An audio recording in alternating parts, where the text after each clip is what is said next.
The famous opening lines from Star Trek tell us to explore strange new worlds and seek out new life and new civilization. We are inspired to boldly go where no one has gone before. We have gone through many periods in the past to gain an understanding of astronomy today. A long time ago, Greek mythology was created to tell a story about astronomy based on what they could see in the night sky. In the next measure of age of discovery, people began to believe that the Earth was at the center of the universe. But then Galileo proved that our Earth is actually spinning around the sun. Moving even closer to our current time, the Russian cosmonaut Yuri Gagarin was the first person to travel into outer space. In my opinion, this event is one of humanity's greatest accomplishments in our modern age. Although Gagarin only stayed in outer space for 1 hour and 48 minutes, it was the beginning of humanity's travel among the stars. Today, we've completed many research projects about our galaxy and universe. Theories and movies about space and aliens always make us curious about what is actually happening out there. So we must continue to ask the following question: is there any life in our space? And are we alone in this massive universe? So, children nowadays should not look down at their phone. They should look up the sky and start to wonder what is happening out there. When I was 6, I had a conversation with my friend. He asked me if I knew if the sun or Earth was bigger. I thought that the Earth was bigger, and my friend disagreed with me.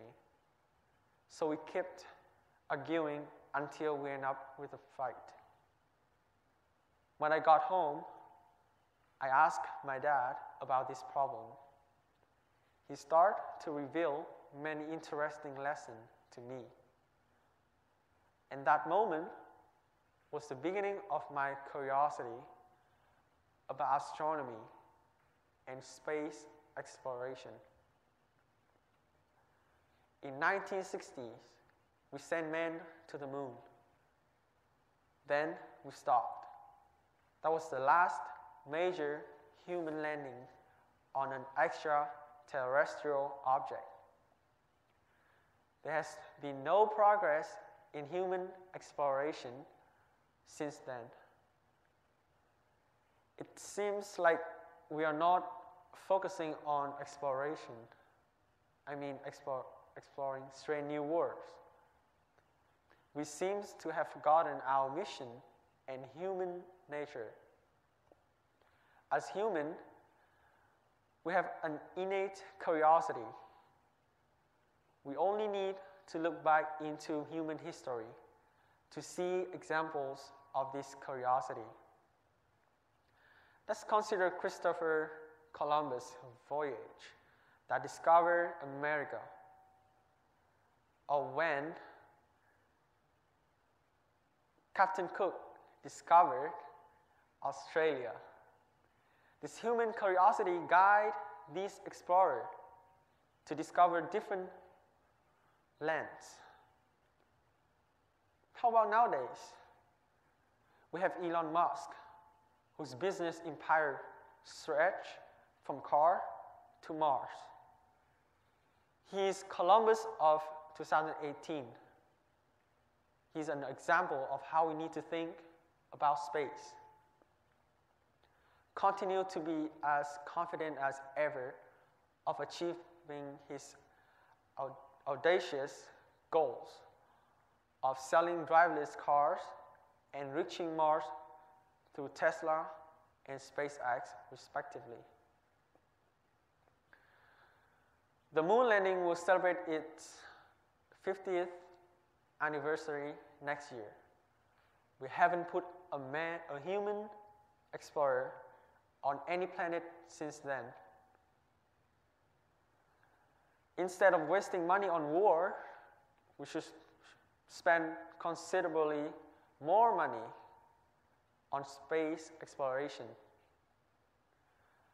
When every country on Earth focuses on space exploration, we will become more united and achieve the goal more easily. The space race starts from nothing, and about 10 years later, humans launched a rocket from Earth and landed on Moon. Yes, we still have curiosity, but we are too focused on what is happening down here on Earth. Earth is fascinating, but we need to look and think further. Our Mother Earth is currently facing a lot of environmental concerns. The environmental problems like global warming, excess rain, air pollution, urban sprawl, wasting disposal, water pollution, climate change, and many more affect every human, animal, and nation on this planet. We are destroying our own home, and also the distant past, and even very recently, there have been many meteorites that have flown very close to our Earth. So far, we have been very lucky that no piece of meteorite capable of destroying us has hit Earth. But dinosaurs were obviously not so lucky. The commonly accepted theory is that they became extinct when a giant piece of meteorites crashed into Earth. There will be many natural disasters that will occur, but we can never know when. So we have to prepare now to find a new home. We can assume that the planet we are looking for will be similar to Earth. On Earth, we need water in liquid form and oxygen. These are two basic elements we need to survive. We also need a place where it's not too hot or too cold. Right now, we have found several planets which are similar to or look like to Earth. Mars is one of them. I belong to many scientists believe that life used to exist on this planet and that humans can and will live on Mars. We've been thinking a lot about our life in outer space. If there is life in outer space, what is most likely language we would use to communicate with aliens' life? Would aliens understand the most spoken language in the world is Mandarin? Is that we would use, or Spanish, or English, or Hindi, or even my language, Vietnamese? Well, the answer is no. This is a very interesting question. Think about that. How can we communicate with aliens when our system of language and our perspectives are totally different? We can use a visual language, but like I said, our systems are very different. one possibility is that we can communicate using math. Yes, math. If they can build a spaceship capable of flying to our planet, the calculation must be based on some kind of physics law or mathematics law. We can start from this point, then move to something more complicated. The way to New World is about embracing the spirit of exploration, something deeply rooted in us as human beings.